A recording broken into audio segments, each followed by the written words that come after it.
రాష్ట్రంలో మీరు కొడంగల్ నియోజకవర్గంలోని ఏ సెంటర్ అయినా మేము రెడీ.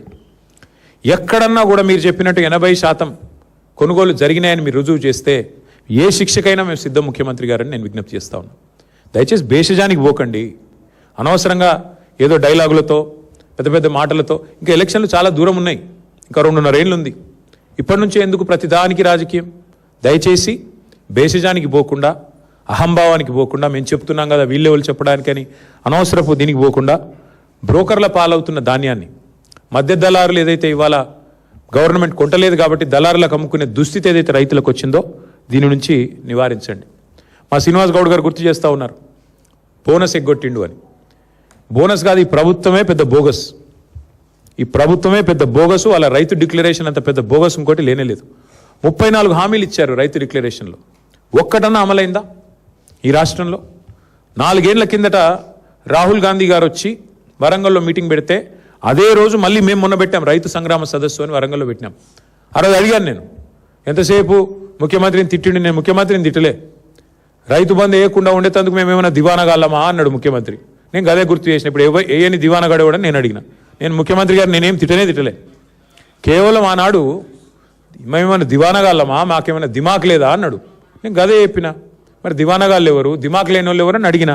దానికి అసలు విషయం చెప్పకుండా రైతు బంధు ఇప్పుడు 4వ సారి సక్సెస్ఫుల్గా ఎగ్గొట్టారు ఈ ప్రభుత్వం వచ్చాక. అట్లాగే 15,000 ఇస్తామని డైలాగులు కొట్టారు. ఆ ఇచ్చిన ఒక్కసారి 12,000 ఇచ్చినారు. ఇక చెప్తూ పోతే చాలా ఉన్నాయి. విత్తనాలు దొరకవు, యూరియా దొరకదు, షాపులో లేదు కాబట్టి దాచిపెట్టేందుకు యాప్లో అని చెప్పి యాప్ డ్రామాలు, ఇవన్నీ రైతులు చూస్తున్నారు. ముఖ్యమంత్రి గారు మీ హుంకరింపులు, మీ అబద్ధాలు. ఇవాళ లారీలు లేవు, ట్రాన్స్పోర్ట్ చేసేటోడు లేడు, బస్తాలు దించేటోడు లేడు, హమాలి దిక్కు లేడు. మీ ప్రభుత్వానికి ప్రణాళిక లేదు. పోనీ కేంద్ర ప్రభుత్వం ఏమన్నా వాళ్ళేమన్నా మంచి చేస్తున్నారంటే మన ప్రధానమంత్రి గారు వచ్చి మన రాష్ట్రానికి వచ్చి హైదరాబాద్లో మీటింగ్ పెట్టి సాగు కబురు చల్లగా చెప్పిపోయిండు. రైతులు యూరియా వాడుడు తక్కువ చేయాలి, బంగారం కొనుడు తక్కువ చేయాలి. మరి ఆ పెద్ద మనిషి వచ్చి శుద్ధులు చెప్పిండు. దాన్ని బట్టి అర్థమయ్యేది ఏంటంటే నాకు వచ్చే సీజన్లో కూడా తప్పదు. కాంగ్రెస్ అనే ఈ దరిద్రం ఈ రాష్ట్రంలో ఉన్నంతకాలం రైతులకు ఇక్కట్లు తప్పవు, మళ్ళీ యూరియా దొరకదు. ఆయన కేంద్ర ప్రభుత్వానికి నాయకత్వం వహించే పెద్ద ఆయన మోడీ గారు చెప్తున్నారు. ఇక రాష్ట్రంలో ఉన్న మంత్రులకు, ముఖ్యమంత్రి గారికి డబ్బు సంచుల మీద ఉన్న దృష్టి ధాన్యం సంచుల మీద లేదు, యూరియా సంచుల మీద లేదు. కాబట్టి మరి ముందస్తు ప్రణాళికలు లేవు, ప్లానింగ్ లేదు, ముఖ్యమంత్రికి అసలు సోయే లేదు. గన్నీ బ్యాగులు దొరకవు కానీ గన్లు మాత్రం బాగా దొరుకుతున్నాయి. ఇది మీకు తెలుసు, నేను చెప్పక్కర్లేదు దానికి మించి. చివరికి టార్పాలిన్ కవర్లు కూడా ఆఖరికి ఇప్పుడు వర్షం వచ్చేసిన దగ్గరకు వచ్చిన టైం, టార్పాలిన్ కవర్లు కూడా ఇచ్చే దిక్కు లేదు ఇవాళ ఆ కేంద్రాలలో. మళ్ళీ రైతులే తెచ్చుకోవాలి, రైతులే కాపాడుకోవాలి. ఆరుగాలం కష్టపడి పండించిన పంటను కాపాడుకోకపోతే ఇవాళ ఈ ప్రభుత్వం అయితే ఏమీ చేయదు అనేది స్పష్టంగా అందరికీ అర్థమైపోయింది. ఇక నేను అనేదల్లా ఒకటే, మీరు భూముల మీద పెట్టే శ్రద్ధ, భూ దోపిడీ మీద పెట్టే శ్రద్ధ, భూహారతి ఏదైతే తెచ్చారో ఆ భూహారతి ద్వారా స్వాహా చేస్తున్న కార్యక్రమం వేం నరేందర్ రెడ్డి గారు నిన్నగాక మొన్న మా సోదరుడు మన్నే క్రిషాంక్ బయటపెట్టినాడు.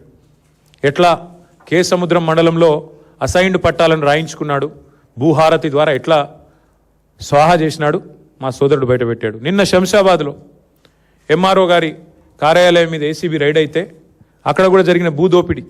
ముఖ్యమంత్రి గారి అనుచరుడు 90 ఎకరాల సీలింగ్ భూమిని ఎంఆర్ఓ స్థాయిలో, కలెక్టర్ స్థాయిలోనే ఆ ఉత్తర్వులు ఇచ్చేసి, ఉత్తర్వులు కూడా ఉన్నాయి, కావాలంటే మీకు ఇస్తాను. దోపిడీ ఎట్లా చేశారు? 1,000 కోట్ల విలువైన భూమిని నిన్ననే ఏసీబీ రైడ్లో దొరికినారు. వీటి మీద ముఖ్యమంత్రి గారి దగ్గర సమాధానం ఉండదు. వాటి మీద ఉన్న శ్రద్ధ, వాటి మీద ఉన్న ఆసక్తి, భూ కొనుగోళ్లు, భూ దందాల మీద ఉన్న శ్రద్ధ భూమిని నమ్ముకున్న రైతు మీద నీకు లేదు. ఇది వాస్తవం. ఉంటే పరిస్థితి ఇట్లా ఉండదు. అందుకే నేననేది ఉత్తమ్ కుమార్ రెడ్డి గారిని, రేవంత్ రెడ్డి గారిని ఇద్దరు కలిసి తప్పుదోవ పట్టించాలని చూస్తున్నారు. వాస్తవానికి కొనుగోళ్లు ఈ రోజు వరకు రాష్ట్రంలో ఎక్కడా కూడా 30-35% దాటలేదు.